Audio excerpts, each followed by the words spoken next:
If you observe Muslim scholars and apologists long enough, you'll notice something that I find absolutely fascinating. There are basically two steps to Islamic apologetics. Step one, keep people in a state of ignorance. Fill their heads with myths about how wonderful and perfect Muhammad was, and about how amazing and brilliant the Quran is, and keep these people as far away from reality as possible. Step two, if a Muslim, for whatever reason, learns a fact that conflicts with the myths you've filled his mind with, then lie to him about the significance of the fact and lie to him about everything related to the fact. I've seen this over and over and over again. Let me give you an example.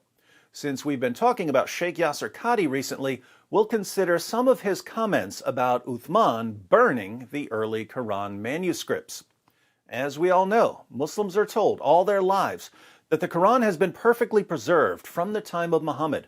They're told that there isn't a single variant anywhere in the entire manuscript history of the Quran.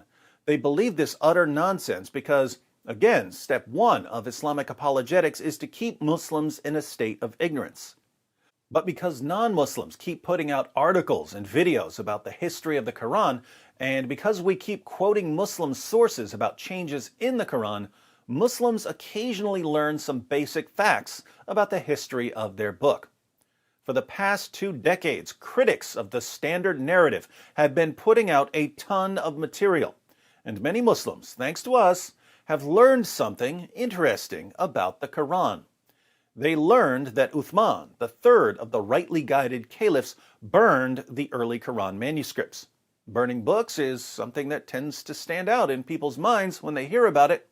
So, when we show Muslims from their own sources that Uthman burned the early Quran manuscripts, they tend to remember this.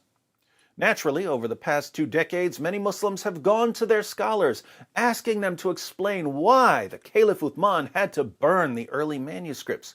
These concerned Muslims said, in effect, "You told us that the Quran has been perfectly preserved right down to the letter. How can we reconcile our belief in one perfect Quran with early Muslims burning manuscripts?"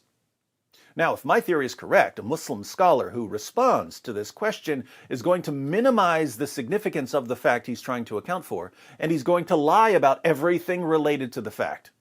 He's going to try to lull his Muslim listeners back into a state of ignorance. Let's see if I'm right. In a 2012 video titled, "Why Did Uthman Burn the Quran?" Sheikh Yasir Qadhi admits that people have been asking him about this. The question that many people ask us is, why did the third caliph of Islam, Uthman, why did he burn all of the Qurans of his reign and his empire? So people found out from us that Uthman burned the early Qurans, and they went to scholars like Sheikh Yasir Qadhi for answers. Yasir Qadhi informed them that in Islam, burning the Quran isn't exactly a bad thing. This is a cultural misunderstanding, because from the Islamic tradition, when you burn the Quran, you're not disrespecting it. In fact, this is the way to respectfully dispose of it. Why did Uthman burn Qurans? Well, some Muslims were making copies of the Quran on their own, and they didn't always do a good job. And people would simply copy with their own hands any copy that they had. And obviously human errors occurred. Obviously when you have 6th, 7th, 8th generation copyists, anybody at home who knows how to read and write is just copying the Quran, obviously errors are going to creep in, and there's no question that there were variances, spelling mistakes. But Uthman had the solution. Make one standard version of the Quran. The third caliph, Uthman, made a very simple decree, and he said, look, anybody who wants a copy of the Quran has to copy it directly from the master copy. And to facilitate this, Uthman made a number of master copies from the original one, and he sent one master copy to every major city in the Islamic province, and this master copy was kept in the grand mosque of the city. And from then on, anybody who wanted a Quran was free to go to the master copy and copy it directly from the original copy that was in the main mosque of the city. But what about all of the other Qurans with all of the mistakes? Therefore, when this was done, Uthman then said, anybody who has a private collection, anybody who has his own handwritten Quran that's 7th, 8th, 9th generation away, you need to dispose of it. And how is it disposed of? The way that you dispose of Qurans is you burn them. Still sounds a little creepy, burning books. What if people didn't want to hand over their copies of the Quran? And so everybody, there was no hue and cry. Everybody voluntarily agreed this is a great idea. Why shouldn't we go directly to the source? Why shouldn't we go directly to the official Quran? And so everybody agreed, and therefore the people's Qurans were compiled by the authorities. They didn't go house to house searching for them. They didn't go confiscating. It was a voluntary move, and everybody agreed because it makes sense. Everybody understood the problem. So it was totally voluntary and everyone agreed, and the Quran lived happily ever after.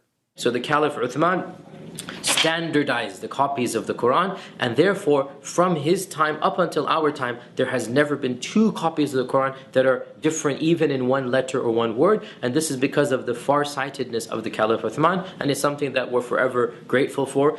Now, we already know that Yasir Qadhi's claim that there are no Quran variants since the time of Uthman is a lie wrapped in a fantasy and smothered with pure evil. But what about his claim that everyone agreed with Uthman?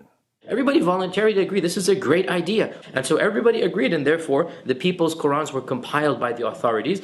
Everyone thought it was a great idea. It was a voluntary move, and everybody agreed because it makes sense. Everybody understood the problem. Has Sheikh Yasir Qadhi read Islam's most trusted sources? Of course he has. So does he know he's lying? Absolutely. Yasir Qadhi says that everyone thought it was a good idea to copy a single Quran and to burn all the others. I'm sure Yasir Qadhi has heard of Ibn Masud, but in case he's forgotten, I'll refresh his memory. Sahih al-Bukhari, 3808. Narrated Masruq. Abdullah bin Masud was mentioned before Abdullah bin Amr, who said, "That is a man I still love, as I heard the Prophet saying, 'Learn the recitation of the Quran from four.' From Abdullah bin Masud, he started with him, Salim, the freed slave of Abu Hudhaifa, Muad bin Jabal, and Ubay bin Ka'b." So Muhammad gave his followers a list of his best Quran reciters, and Abdullah ibn Masud was first on his list. Abdullah ibn Masud was Muhammad's top reciter of the Quran. I wonder what Ibn Masud thought about Caliph Uthman forcing everyone to copy the standardized Quran of Zayd ibn Thabit. Jamiat Tirmidhi, 3104. Az-Zuri said, Ubaydullah bin Abdullah bin Utbah informed me that Abdullah bin Masud disliked Zayd bin Thabit copying the Musahif, those are copies of the Quran, and he said, "O you Muslim people, avoid copying the Mus'haf and recitation of this man. By Allah, when I accepted Islam, he was but in the loins of a disbelieving man," meaning Zayd bin Thabit. And it was regarding this that Abdullah bin Masud said, "O people of Al-Iraq, keep the Musahif that are with you and conceal them. For indeed Allah said, and whoever conceals something, he shall come with what he concealed on the day of judgment. So meet Allah with the Musahif." Az-Zuri said, "It was conveyed to me that some men among the most virtuous of the companions of the Messenger of Allah disliked that view of Ibn Masud." So, Uthman ordered everyone to copy the Mus'haf of Zayd ibn Thabit. Sheikh Yasir Qadhi says that everyone thought this was a great idea.